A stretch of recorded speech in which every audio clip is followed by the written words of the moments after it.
So hey guys, welcome back to our channel once again. How to use basics. In this tutorial I'm gonna guide you through some steps how can you add image in Character.AI. First, open a Character.AI application in your device. After opening a Character.AI application in your device, you can see this interface if you have login and you have a character.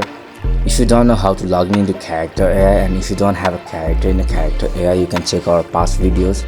Let's add image in Character.AI. Click on into any character you want to send the image.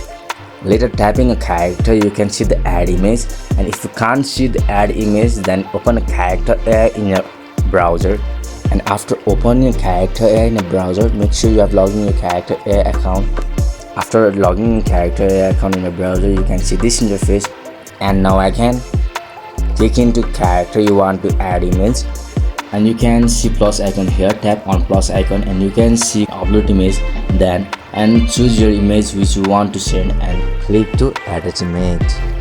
And this is how easy to send image in Character.AI. Make sure you are sending image through web browser. If you found this video informative, then hit the thumbs up button and don't forget to subscribe our channel and share this video with friends. Thanks for watching our video till the end.